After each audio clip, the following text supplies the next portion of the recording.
कुछ ही क्यों करो, छोटी कामना क्यों करो।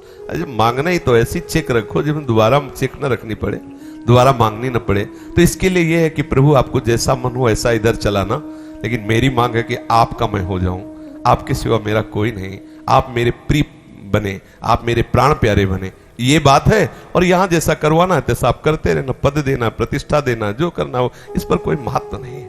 इसके लिए हम पूरा प्रयत्न ना करें, समझ रहे ना, प्रयत्न है प्रभु की तरफ और वो हमको पहुंचा देंगे जहां जो करना है। निश्चित समझो, निश्चित समझो।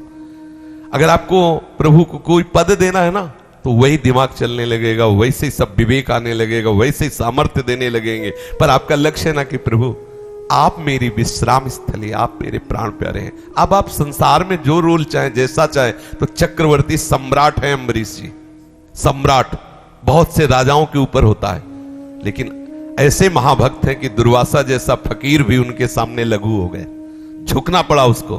बात खास यहां है, यदि आप प्रभु को अपना मानोगे, अपना लक्ष्य प्रभु को रखो। हरिदास से बढ़कर कोई पद है?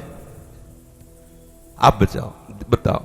ब्रह्मा का भी पद बहुत बुरा लगने लगता है उसको, जिसको हरिदास पद का परिचय प्राप्त हो जाता है। आप शास्त्रों में पढ़ के देखो, भगवान का अनुरागी भक्त ना तो ब्रह्मा के पद की आकांक्षा करता है, ना देवराज के इंद्र पद की, ना रसातल के पद की, ना भूतल के पद की, ना सिद्धियों की, ना मोक्ष की।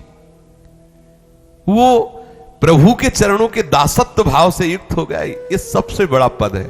अंदर से प्रभु के चरणों का संबंध रखो, बाहर से जो भी वो प्रभु की सेवा मानकर करो। कोई वो अभी आपको बहुत बड़ा पदाधिकारी बना दिया है तो आपको कोई गर्व नहीं होगा, और सब छीन लिया जाए तो आपको कोई शोक नहीं होगा, क्योंकि आपका प्रधान लक्ष्य आपके साथ है। तो ये छोटी मोटी बातें बदलती रहती, क्योंकि परिवर्तनशील संसार है। आज आप राजा बनोगे तो कल भिखारी बन जाओगे, तो परसों फिर राजा बन जाओगे। आज अभी दिन है तो अभी रात आने वाली, रात है तो धैर्य रखो, सुबह होने वाला है। ये एक परिवर्तन, इसको अपना लक्ष्य मत बनाओ।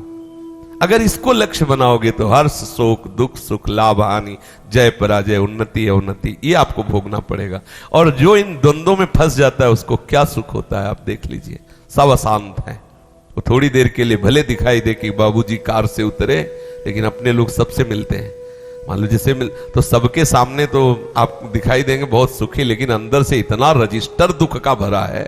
कोई पत्नी से परेशान, कोई शरीर, भोजन की सामग्री सुंदर से सुंदर है लेकिन भूख नहीं है।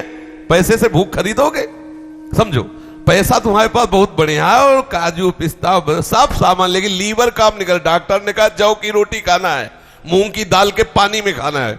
मरो, क्या करोगे? देखो वो तिजोरियों को और बैंक बैलेंस को खा नहीं सकते।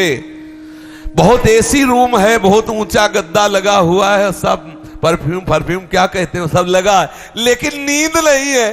गोली पे गोली का डोज बढ़ाते चले जाए, नींद नहीं। क्या करोगे? वो सैया तुम्हें सुख दे पाएगी? बहुत सुंदर सब सामग्री है, लेकिन हर इंद्रिय आपको धोखा दे रही। क्या करो? बहुत इंद्रियां पुष्ट है, हर सामग्री है, लेकिन आपका मन अशांत है, क्लेशित है, डिप्रेशन में। क्या सब डिप्रेशन में है? आपको लगता हो बहुत मुस्कुराते हैं, तो आप उनको देखिए चैन से सोने के लिए वो दवा खाते हैं।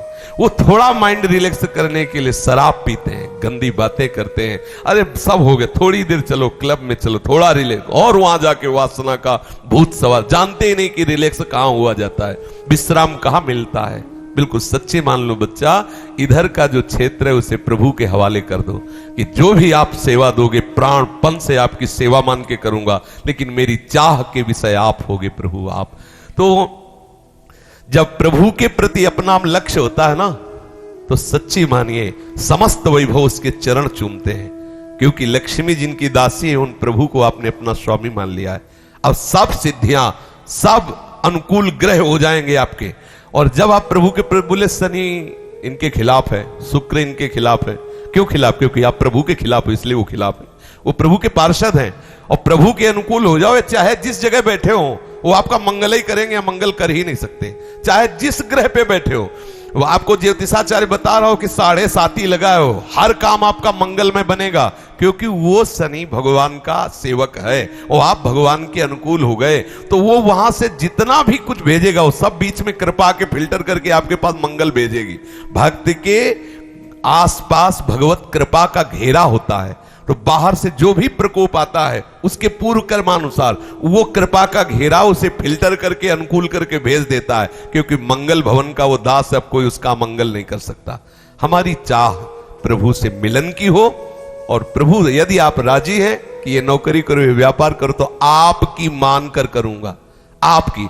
अब आप देखिए श्री सदन कसाई जी क्या बेचते हैं? फूलमाला? नहीं नहीं, मांस बेचते हैं। और जानते हो शास्त्र में उनको महान भक्त और उनका वर्णन हुआ, उनके जीवनी का वर्णन हुआ। क्यों वर्णन हुआ? वो चंदन पूजा, अगरबत्ती, फूल माला 1 किलो चाहिए कि 2 किलो चाहिए मांस, लेकिन किसके बन के?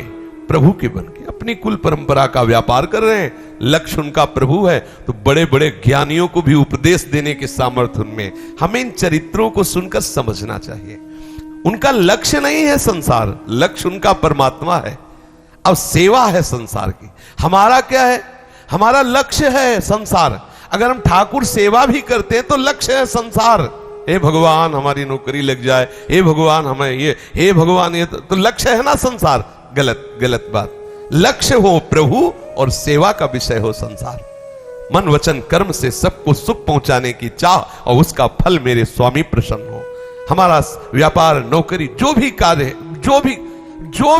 मतलब जो भी कार्य में जो भी है वो सब ठाकुर का है, पूरी सृष्टि ठाकुर की है। तो मुझे जो नौकरी मिले, सेना की नौकरी मिले, व्यापार मिले, कुछ भी जो भी प्रभु के द्वारा निर्धारित किया गया, मैं सांगो पांग ईमानदारी से वो करूंगा, और उसका फल चाहूंगा कि मेरे स्वामी प्रसन्न हो। मंगल में जीवन है।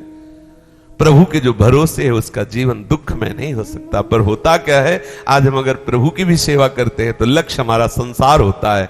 सुखमय जीवन व्यतीत करने के लिए सुख की आशा छोड़नी होती है। समझ रहे हो ना? ये सूत्र सबकी समझ में नहीं आएगा। सुखमय जीवन व्यतीत करने के लिए सुख की आशा छोड़नी होती है, और आशा प्रभु की करनी होती है। हो गया सुखमय जीवन। यहां सुखमय जीवन व्यतीत करने के लिए सुख की आशा से विषय लक्ष्य हो गया, तो आशा ही परमम दुखम। अल्यो खत्म। सुख के कहीं किंचन मात्र खोजने पर भी नहीं मिल रहा, दुख ही दुख, दुख ही दुख। कहां देखो कितना दुख है। जब आप थोड़ी बुद्धि पवित्र होगी तब आप देखोगे कितना दुख है। कितने कितने घृणित वस्तुओं में लोग आनंद मना रहे हैं, कितनी घृणित वस्तुओं में। अब वो कहते हैं कि तुम क्या जानो, बंदर ने अदरक का स्वाद ही नहीं चखा। जब बंदर ने अमृत का स्वाद चख लिया तब वो कह रहा है कि कैसी तुम्हारी मति है जो तुम इस अमृत को छोड़कर वहां फंसे हुए हो।